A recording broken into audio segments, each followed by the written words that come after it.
আচ্ছা, যেহেতু একটু নয়েজের প্রবলেম ছিল, আবার পুনরায় রেকর্ড করতেছি। তো আপনারা একটু খেয়াল করবেন, যেহেতু আমার গ্রামে বাড়ি, তো একটু সাইড থেকে একটু নয়েজ আসে আর কি। তো আপনারা এই পর্যন্ত এই 7টা ক্লাসে আমরা এই 6 ধরনের বাক্য লেখা শিখেছি। আমি আপনাদের গতদিন চ্যাট বক্সে দিয়েছিলাম, তাই না? তো এখন একটা জিনিস দেখুন, এই 6টা ক্লাসে বা 7টা ক্লাসে আমরা যেই বিষয়গুলো শিখেছি, এই বিষয়গুলো থেকে আমরা অনেকগুলো বাক্য মেকিং করতে পারি। তো যেমন দেখুন, যে এই যে যাই বা যাওয়া, বা আমরা যদি ইংরেজিতে লিখি যে হচ্ছে গো, ঠিক আছে? গো, গো অর্থ হচ্ছে যাওয়া। এই গো দিয়ে আমরা অনেকগুলো বাক্য লিখতে পারি বা বানাতে পারি বা প্র্যাকটিস করতে পারি। কিভাবে?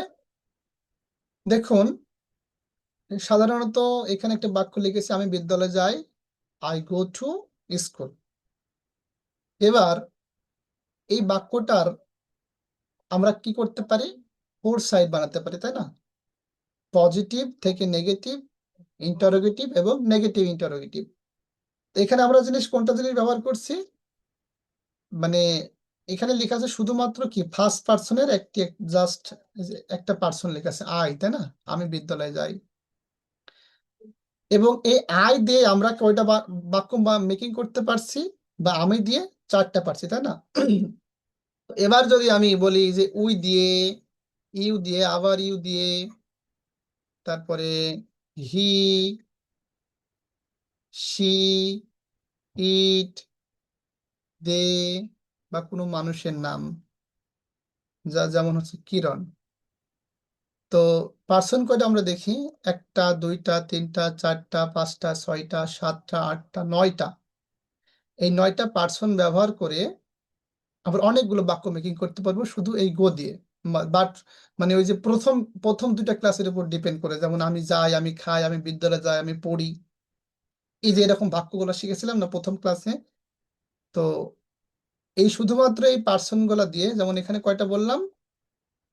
1 2 3 4 5 6 7 8 9, তাই না? 9টি। তো আমরা এই 9টি পার্সন দিয়ে প্রত্যেকটা পার্সনের সাথে যদি 4টি করে বাক্য মেকিং করতে পারি, তাহলে আমাদের হয় 4 নাম 36টা। মানে এই একটা ক্লাসের উপরে, এই দুইটা মানে 1 আর 2, এই 2টা ক্লাসের উপরেই শুধুমাত্র এই গো দিয়ে আমরা 36টা বাক্য মেকিং করতে পারবো, শুধু এই ধরনের বাক্য দিয়ে। যেমন আমি বিদ্যালয়ে যাই, আমি বিদ্যালয়ে যাই না, আমি কি বিদ্যালয়ে যাই, আমি কি বিদ্যালয়ে যাই না, শুধুমাত্র গো দিয়ে। এবার যদি আমরা বলি যে আমি বিদ্যালয়ে যাচ্ছি, ঠিক এটা দিয়েও 36টা মেকিং করতে পারবো, তাই না? এটা দিয়েও 36টা মেকিং করতে পারবো। ঠিক তেমনি এটা দিয়েও 36টা, এটা দিয়েও 36টা, এটা দিয়েও 36টা, এটা দিয়েও 36টা মেকিং করতে পারবো আমরা। তাহলে 1 2 3 4 5 6। তো আমরা ইন টোটালি কয়টা বাক্য মেকিং করতে পারবো? মোট 216টি বাক্য মেকিং করতে পারবো শুধুমাত্র গো দিয়ে। মানে এই পর্যন্ত আমরা 6টা ক্লাসে যেগুলো শিখেছি শুধুমাত্র একটি মাত্র ভার্ব দিয়ে, এবং ক্লাসে যেগুলো শিখেছি তার বিষয়ে মানে সবকিছু যদি বুঝতে পারেন, অবশ্যই আশা করি আপনারা বুঝেছেন, কারণ ক্লাস শেষে আপনারা কেউ কোনো কোশ্চেন, মানে তেমন কোনো কোশ্চেন করেন নাই যে বুঝতে পারি নাই, বা এমন কোনো আমি আপনাদের কাছ থেকে কোশ্চেন পাই নাই। তো শুধুমাত্র দেখুন যে শুধু গো দিয়ে এই পর্যন্ত যেগুলো শেখানো হয়েছে, আপনারা 216টা বাক্য মেকিং করতে পারবেন শুধুমাত্র গো দিয়ে। এবার যদি আমি আপনাদের এই ভার্বের লিস্টটা শো করি, দেখুন এই যে ভার্বের লিস্ট, এখানে কি একটা বাক্য আছে? মানে একটি ভার্ব আছে? কত ভার্ব আছে না, দেখেন না? প্রচুর ভার্ব আছে। তো সাপোজ আমি যদি 10টা ভার্ব, প্রথম যে 10টি ভার্বের কথা যদি বলি, হ্যাঁ, প্রথম 10টি ভার্ব, তো এখানে আমরা একটি ভার্ব দিয়ে আমরা 216টা বাক্য মেকিং করতে পারলে মোট 10টি ভার্ব দিয়ে আমরা মেকিং করতে পারবো 2160টি বাক্য। তাহলে দেখুন, আপনি যখন আপনি যখন 160টি বাক্য মেকিং করতে শিখে গিয়েছেন বা সহজে করতে পারেন, অনেক কিছুই কিন্তু আপনার ইংরেজির মানে বেসিকটা কিন্তু আপনার একদম ইংরেজির যে মূল বেসিকটা, এই বেসিকটা কিন্তু আপনার কেটে গেছে বা আউট হয়ে গেছে, বা বা বেসিকে আপনার কোনো সমস্যা থাকার কথা নাই। 7টা ক্লাস আপনি যদি ক্লিয়ার করে আসেন, তো ইংরেজির একটা যে ফর্মুলা আমি যেটা আপনাদের বলি, first you have to learn বা you have to know word mean vocabulary, then you have to know how to make a sentence.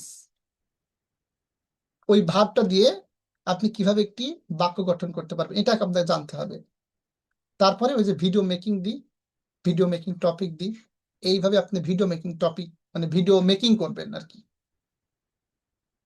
আর ওই যে ডিল মেকিং আছে, ডিল প্র্যাকটিস আছে। তো দেখুন, আপনি যদি শুধুমাত্র এই গো দিয়ে যদি প্র্যাকটিস করেন, শুধুমাত্র গো দিয়ে প্র্যাকটিস করেন, আপনি 216টা বাক্য প্র্যাকটিস করতে পারবেন। বা যদি 10টা ভার্ব দিয়ে প্র্যাকটিস করেন, 2160টি বাক্য প্র্যাকটিস করতে পারবেন। তাহলে 2160টি ভার্ব এর সাথে প্রতিটা মানে 2160টি বাক্য প্র্যাকটিস করতে আপনার কতটুকু সময় লাগে? এখন আপনি নিজেকে কোশ্চেন করেন যে আমি কি এভাবে প্র্যাকটিস করছি, আদৌ কি করছি? হয়তো এর কাছাকাছি যাচ্ছে না, যতটুকু পারা যায় প্র্যাকটিস করতে হবে। আপনাদের যে গ্রুপ করে দেওয়া আছে 4টা, কয়েকটা গ্রুপ অ্যাক্টিভ আছে, বাট জাস্ট আপনাদের করতে হবে কি এই গ্রুপগুলোতে আমি কোন দিন কোন ধরনের ক্লাস নিচ্ছি সেই ক্লাসের দিকে ফোকাস রাখবেন, এবং প্রতিদিন একটি করে ক্লাস সিলেক্ট করে রাখবেন যে আজকে আমরা এই ক্লাসের উপরে প্র্যাকটিস করব। যেমন ওই যে ইমতাদ ভাইরা, সোনিয়া ভাইরা, সোনিয়া আপুরা সবাই করে আর কি, যারা যারা গ্রুপে আছেন। তো গ্রুপের নিয়মটা কি প্র্যাকটিস করার? আমি যে ক্লাসটা নিই, সাপোজ আমি যদি স্ক্রিনটা আরেকবার শেয়ার করি, তাহলে আপনারা আরো বিস্তারিত বুঝতে পারবেন। এই যে আপনাদের যে হোমওয়ার্ক ফাইল যেটা আছে, সাপোজ আমি যদি এইটার কথাই ধরি, 2 নম্বরের এটাই ধরি, বা লাস্ট এটাই ধরলাম, হ্যাঁ। তো লাস্টে এটা দেখুন যে 9 নম্বর ক্লাস মানে 9 নম্বর হচ্ছে রোতে আছে। তো এখানে ক্লাস দেওয়া আছে যে লাস্টে 7 নম্বর ক্লাস ছিল, সেই ক্লাসটি আপনার রিক্যাপ করবেন। এর পাশাপাশি আপনি ভিডিও ওয়াচিং করবেন। তার পাশাপাশি ভিডিও ওয়াচিংটা আপনারা হচ্ছে নিজে নিজেরা দেখে রাখলেন, নিজে নিজেরা একটা সময় করে ভিডিও ওয়াচিংটা করে রাখলেন, কিন্তু গ্রুপে কোন বিষয়ে প্র্যাকটিস করবেন। বা ধরেন আজ যারা আপনার শুরু করছেন, আপনার একটা নিয়মিত রেগুলারের মধ্যে আছেন, বা হচ্ছে আপনারা এটাও করতে পারেন যে আজকে হোমওয়ার্ক দিয়ে দেবেন যে আগামী কালকের হোমওয়ার্ক থাকলো, আপনি এই এই 7 নম্বর ক্লাসটা দেখবেন, এবং এই যে ভিডিও মেকিং একটা করে রাখবেন। এই ভিডিও মেকিং এর টপিক অনুযায়ী আমরা কনভারসেশন করবো, বা আপনাকে 2 মিনিট সময় দেওয়া হবে বা 3 মিনিট সময় দেওয়া হবে। আপনি অ্যাবাউট ইওর ফ্রেন্ড সম্পর্কে, অ্যাবাউট ইওর বেস্ট ফ্রেন্ড সম্পর্কে 2-3 মিনিট বললেন। এরকম ভাবে যে কজন থাকলেন সবাই বললেন, সবারটা শুনলেন। যে ডিল মেকিং থাকে, সেই ডিল অনুযায়ী আপনি আর কয়েকজনকে কোশ্চেন করলেন, ঠিক আছে। এর আপনি যে প্র্যাকটিস উইথ ভার্ব, এটা আপনি নিজে নিজে বাড়িতে করলেন। তাহলে দেখুন আপনাদের এই কয়েকটা বিষয় 7টা ক্লাসে বা এই শীট অনুযায়ী আপনাদের যতটুকু ভ্যালু দেওয়া হয়েছে, জাস্ট এগুলোকে যদি অক্ষরে অক্ষরে মেনে চলেন, তো আই উইল গ্যারান্টি ইউ মানে আপনার ইংরেজি শেখা থেকে কেউ বাধা দিতে পারবে না।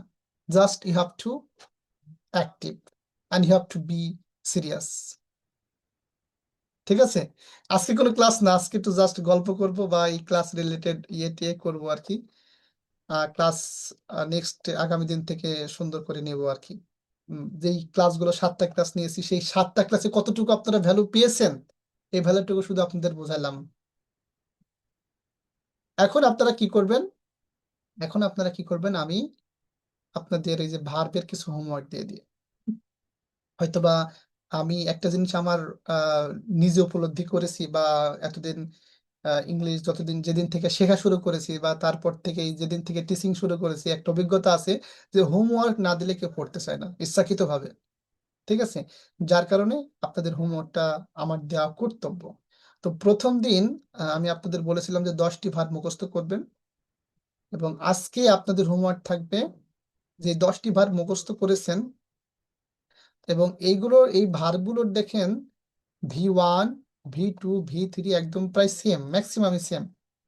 তো যার কারণে জাস্ট সুন্দর করে এই V2 V3 এগুলো একটু মুখস্থ করে দেখবেন, যেহেতু আপনার এই 10টি ভার্ব মুখস্থ আছে, অতএব এই V2 V3 খুব একটা কঠিন মনে হবে না। তো সেই সাথে আমি আপনাদের হোমওয়ার্ক দিয়ে দিলাম, এই যে প্রথম যে 18টি আছে, মানে প্রথম পেজে যে 18টি ভার্ব আছে, এই 18টি ভার্বের present form, past form, past participle form ঠোঁটের আগায় রাখবেন। This is your homework. এবং এই 18টি সম্পূর্ণ যখন আপনার মুখস্থ হয়ে যাবেন, তখন একটা গ্রুপে টেক্সট দিবেন যে ভাইয়া আমার হচ্ছে এগুলো সব মুখস্থ হয়ে গেছে। ঠিক আছে, এই যে আপনাদের যে গ্রুপ আছে, এই গ্রুপে একটি মেসেজ দিবেন যে ভাইয়া আপনি যে হোমওয়ার্ক দিয়েছিলেন সেই হোমওয়ার্কটা হয়ে গেছে। ঠিক আছে, জাস্ট আমি যেগুলো বলছি একটু অক্ষরে অক্ষরে পালন করার চেষ্টা করুন। ঠিক আছে, তো আজকের ক্লাস এই পর্যন্তই। আপনাদের কোনো কিছু বলার থাকলে বলুন, এটা যেহেতু ক্লাস ছিল না, জাস্ট একটু কতটুকু ভ্যালু পেয়েছেন সেটা জানালাম।